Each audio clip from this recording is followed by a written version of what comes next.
que esta mudança envolve? Isto nos traz a quarta pergunta que devemos considerar a respeito da conversão. O que esta mudança envolve? Assentimento mental? Muitos dizem que a conversão é apenas um assentimento mental. Precisamos somente fazer uma decisão, ir à frente após o apelo, preencher um cartão, fazer uma oração. A mudança, conforme muitos imaginam, pode ser bem superficial. Pode envolver começar a nutrir alguns sentimentos morais, unir-se a uma igreja, participar de programas e atividades, oferecer-se como voluntário para ajudar os necessitados. Isto é um tipo de versão ampliada das resoluções de Ano Novo. Entretanto, a Bíblia diz que o tipo de mudança de que necessitamos envolve mais do que isto. Inclui deixar nossos pecados e voltarmos para Deus. Inclui o arrepender-nos de nossos pecados e seguir a Deus. A conversão envolve tanto a mudança do coração para com Deus, como o crer e o confiar em Cristo e em Sua palavra. Como pastor, é neste aspecto que penso que muitos estão errados em nossos dias. Estão errados em uma de duas maneiras.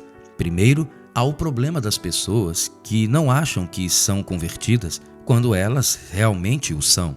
Sim, existe esse tipo de pessoa. Sabem que as Escrituras ensinam que os cristãos não se entregam ao pecado. E quando elas pecam, sentem a acusação do diabo e tendem a concordar com ele quando lhes diz que talvez não sejam verdadeiros cristãos.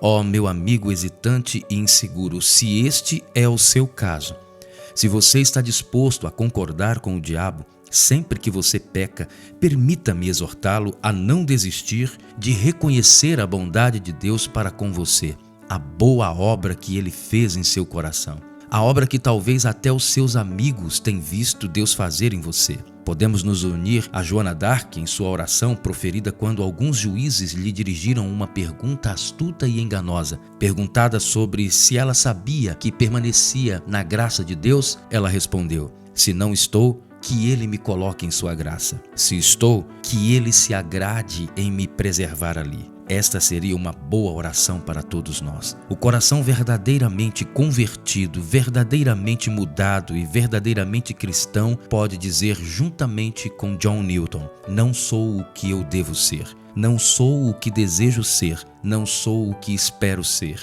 Mas posso dizer com verdade: não sou o que eu era. Pela graça de Deus, sou o que sou." O outro problema, tenho de confessar, me inquieta ainda mais. O problema de pessoas que se acham convertidas quando realmente não o são.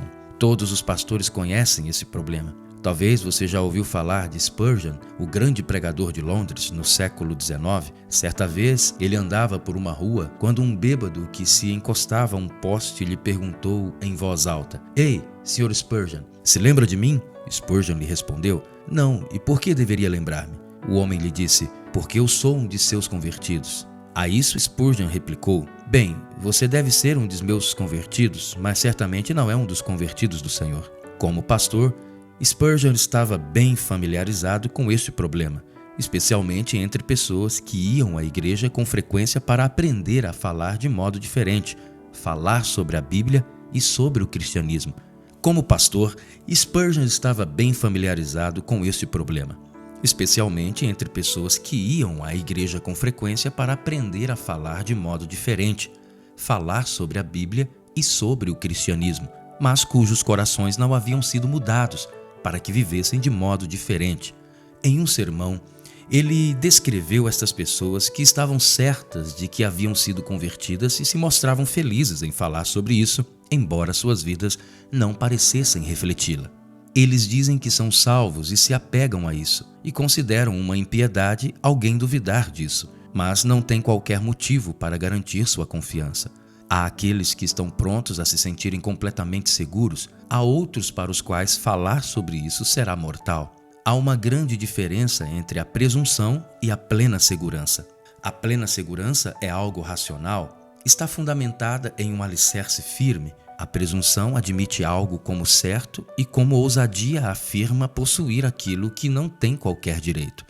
Acautelem-se, eu lhes rogo, de presumir que você é salvo. Se você confia de todo o coração em Jesus, então é salvo. Mas se você diz meramente creio em Jesus, isso não o salva. Se o seu coração foi renovado, se você odeia as coisas que antes amava, se você se arrependeu verdadeiramente, se há uma completa mudança de mente em você, se você é nascido de novo, tem motivo para se regozijar. Mas se não há nenhuma mudança vital, nenhuma devoção interior, se não há amor a Deus, nenhuma oração, nenhuma obra do Espírito, a confissão "eu sou salvo" é apenas uma confissão ousada do seu próprio coração. Ela pode iludi-lo, mas não o livrará. Nossa oração deve ser: ó Senhor, abençoa-me de fato com uma fé autêntica, com a verdadeira salvação, com a confiança em Jesus, que é a essência da fé, e não com a presunção que produz incredulidade.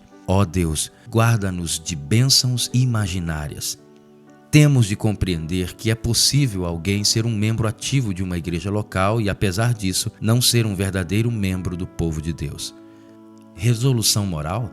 Outros creem que a conversão consiste apenas em viver uma vida boa. É um esforço para ser uma pessoa que possui mais moralidade, uma coleção e codificação de resoluções morais próprias. Creem que a conversão é assumir a responsabilidade de desenvolver habilmente a própria moralidade, bondade, a própria retidão. Significa ter de começar a resolver os dilemas morais, purificar seus atos, tornar-se mais aceitável aos olhos de Deus. Significa que não haverá mais frivolidade ou vagabundagem. Confiar apenas em Cristo. No entanto, de acordo com a Bíblia, a verdadeira mudança da conversão cristã envolve confiar somente em Cristo.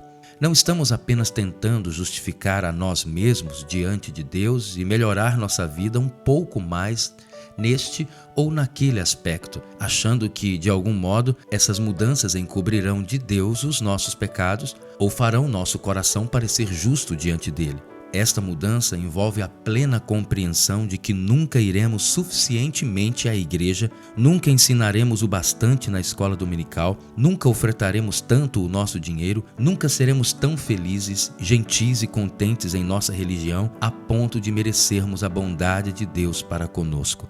Temos de compreender que, por causa do pecado, estamos em uma condição verdadeiramente desesperadora diante de Deus. Não importa quão próspera seja a nossa situação exterior, estamos realmente sem esperança diante de Deus. Nossa única esperança provém de entendermos que Deus assumiu nossa humanidade em Cristo, que viveu de modo perfeito e morreu na cruz no lugar de todos aqueles que se converteriam e creriam nele, e de que ele ressuscitou em vitória sobre nosso pecado e agora oferece derramar seu Espírito em nosso coração. Começar a ter esta confiança exclusiva, esta crença em Deus é a natureza da grande mudança que ocorre na conversão. Temos de arrepender-nos de nossos pecados e confiar em Cristo.